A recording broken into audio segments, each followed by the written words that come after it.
अरुण, अब बस करो, बहुत दर्द हो रहा है। कहते हैं जब दिल टूटता है तो इंसान बिखरता नहीं, बदल जाता है।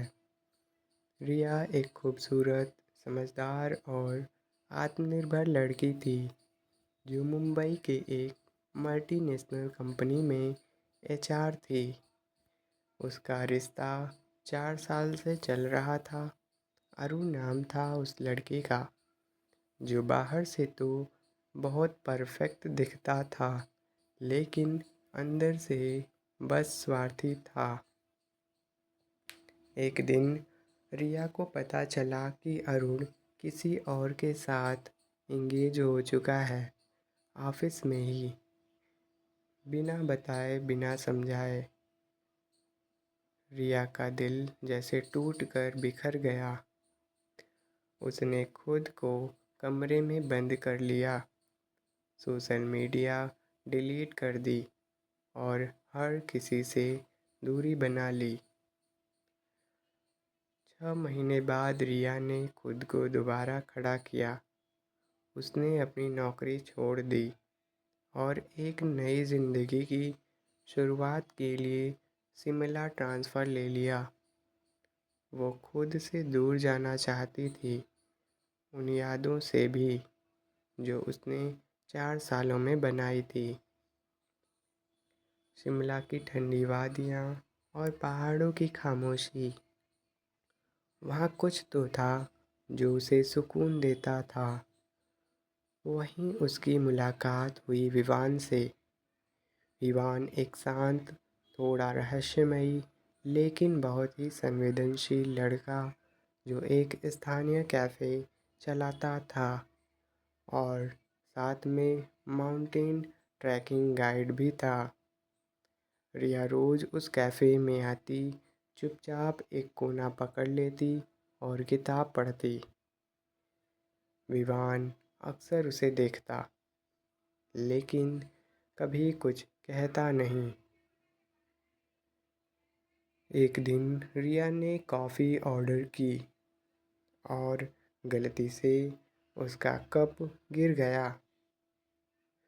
विवान ने बिल्कुल मुस्कुराते हुए कहा, गिरना ज़रूरी होता है, ताकि पता चले कौन हाथ थामता है। रिया एक पल को ठिठक से गई। पहली बार किसी ने उसके दिल की बात बिना पूछे जान ली। धीरे धीरे दोनों में बातचीत शुरू हुई। ट्रैकिंग, फोटोग्राफी और पहाड़ों के किस्सों में घंटों बीतने लगे। रिया को लगा जैसे कोई पुराना दोस्त मिल गया हो, जो हर बात समझ लेता है। एक दिन बारिश में दोनों ट्रैकिंग पर फंस गए। आग के सामने बैठे हुए विवान ने रिया से पूछा, कभी किसी ने तुम्हें सिर्फ तुम्हारे दुखों के लिए अपनाया?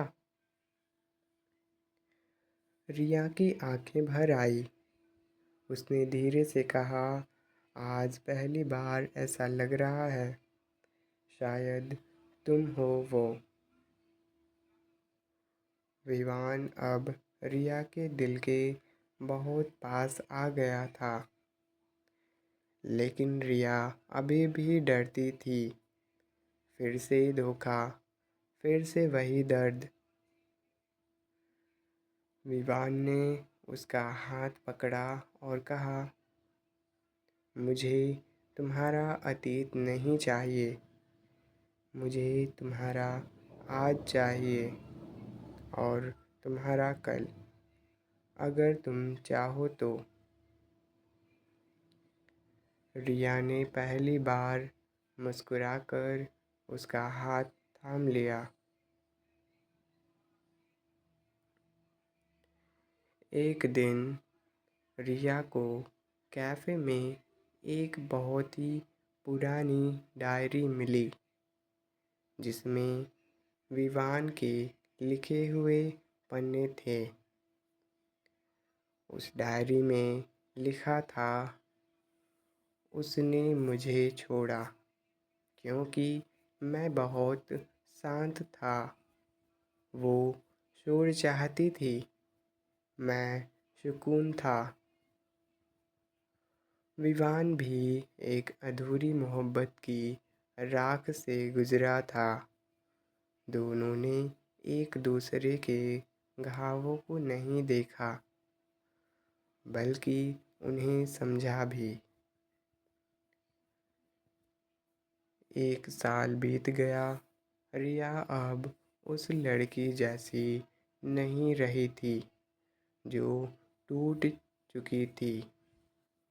अब वो खुद को संजो चुकी थी और विवान उसका सबसे बड़ा साया था।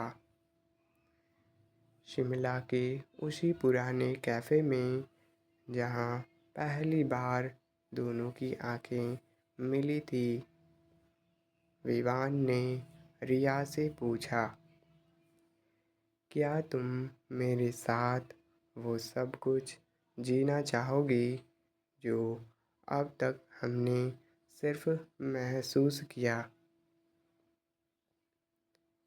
रिया ने बिना कुछ कहे उसे गले लगा लिया।